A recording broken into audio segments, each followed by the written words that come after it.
Sometimes you sit here on your own, it's quiet, you can almost see people walking about, you know, like you can see, imagine the soldiers walking through the doors and places like, and calling each other and running up the stairs, and it's just, you can shut your eyes and you can see it happening, you know, it's just really amazing. Are these constructions in some way protected by the government or? No, they're abandoned by the government. Is that?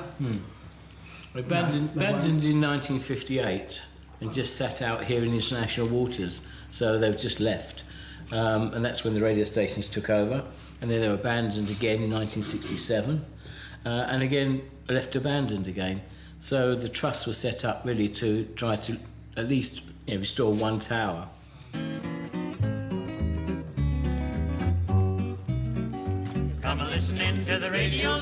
In de jaren 60 wordt het Red Sandford ingenomen door een piratenradio. Omdat het fort buiten de territoriale wateren ligt, vallen de radiomakers niet onder de Britse wet en kunnen ze van hieruit uitzenden. De zendmast uit die tijd is door een storm beschadigd en moet hersteld worden. En ook die erfenis willen de vrijwilligers niet verloren laten gaan. Good evening. Pirate radio. In a month, the country will be receiving pirate radio for the first time. Radio City West, as it'll be called, will be run by the people up in there. It's a derelict army fort at the mouth of the River Thames.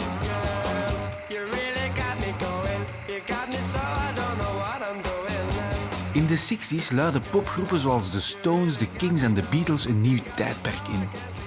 De BBC en andere nationale zenders laten dat nieuwe geluid links liggen. En daar spelen de piratenradio's handig op in.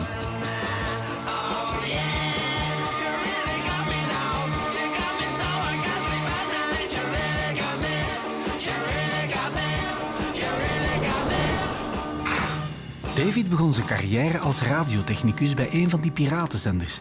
En hij heeft enkele geluidsbanden uit die tijd meegebracht. In the air and everywhere, you're tuned to your station with the big sound, 306 Radio Invicta. The show at the moment, the noon show with yours truly, your long-tall DJ Bruce Holland, Mike's side. They were very, very successful. I mean, from coming on air till, a short time afterwards, you're talking millions of listeners.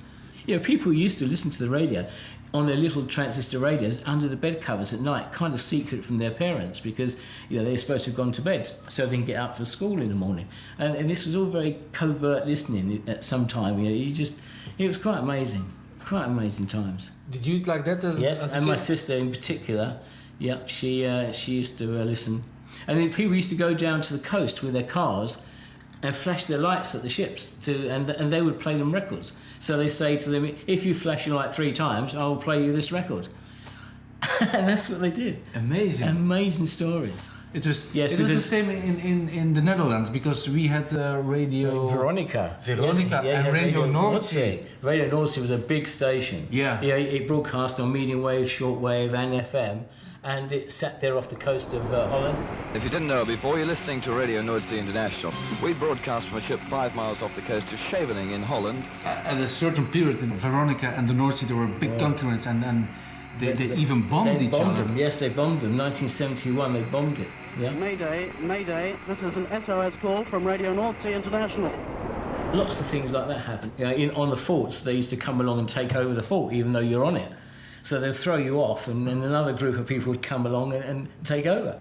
It has also a very romantic thing about it, isn't it? It is. It's very romantic. It's very much, we're sticking sort of our finger up at the government. We're on our own. It's got nothing to do with you. We're out in the sea. It's perfect. Do you remember the moment when you put the first thing in the air yourself? Oh, the radio transmission. Yeah, I do remember it very clearly.